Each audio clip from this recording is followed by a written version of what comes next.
जादुई गुलाबी साड़ी। जादुई गुलाबी साड़ी।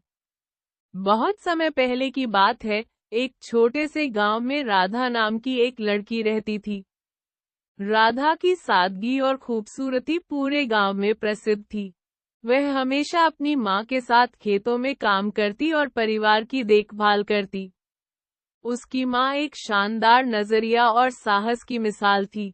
एक दिन उसकी माँ ने उसे अपनी पुरानी गुलाबी साड़ी दी और कहा, यह साड़ी हमारी परिवार की धरोहर है, इसे अच्छे से रखना। राधा ने साड़ी को बहुत ही स्नेह से संभल कर रखा। वही साड़ी उसकी माँ की थी और उससे भी पहले उसकी दादी की। लेकिन राधा को इस बात का बिल्कुल भी अंदाजा नहीं था कि यह साड़ी केवल एक साधारण साड़ी नहीं थी, बल्कि जादुई थी। एक रात जब राधा सो रही थी, उसे एक अजीब सपना आया।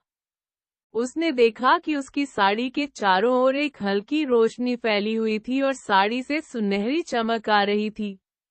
अचानक एक परी उसकी साड़ी से प्रकट हुई और बोली, राधा, ये साड़ी जादुई है।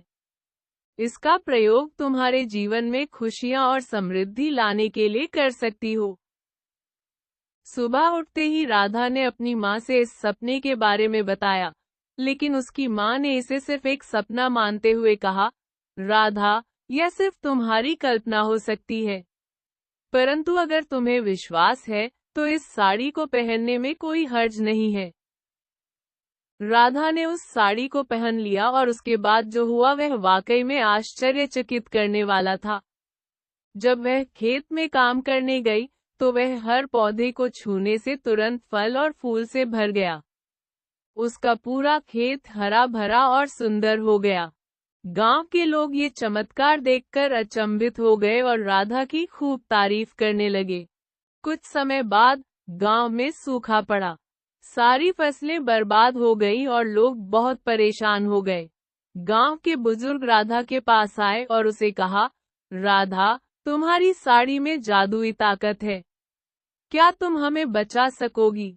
राधा ने सोचा और कहा, मैं कोशिश जरूर करूंगी। राधा ने अपनी साड़ी पहनकर खेतों में जाए सारी जमीन पर हाथ फेरा। अचानक आकाश में बादल छा गए और बारिश शुरू हो गई। पूरे गांव में खुशी की लहर दौड़ गई। सभी ने राधा को धन्यवाद दिया और उसकी साड़ी की खूब तारीफ की। गांव के राजा को भी इस चमत्कार के बारे में पता चला। राजा ने राधा को अपने दरबार में बुलाया और सम्मानित किया। राजा ने राधा से कहा, तुम्हारी इस साड़ी ने हमारी प्रजा की जीवन को खुशहाल बना दिया है। तुम सच में एक महान आत्मा हो। राधा ने उस साड़ी का केवल लोगों की भलाई के लिए इस्तेमाल किया। वह समझ गई थी कि साड़ी की ताकत से सिर्फ अपने लाभ के लिए कुछ कैसे किया जाए, यह ही नहीं बल्कि दूसरों की मदद करने का भी मौका मिलता है। उसने अपनी जिंदगी उसी तरह ही बिताई और सबकी प्रिय बन गई।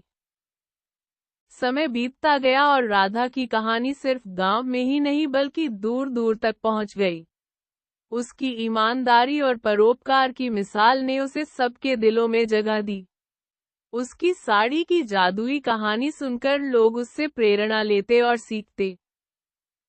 राधा ने अपनी साड़ी को अपनी अगली पीढ़ी को सौंप दिया।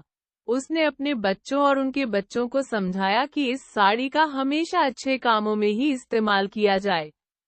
इस तरह उस जादुई गुलाबी साड़ी का पहलू आगे बढ़ता रहा और लोगों के जीवन को बदलता रहा। जादुई गुलाबी साड़ी, द एन्चांटेड पिंक। एक छोटे से गांव में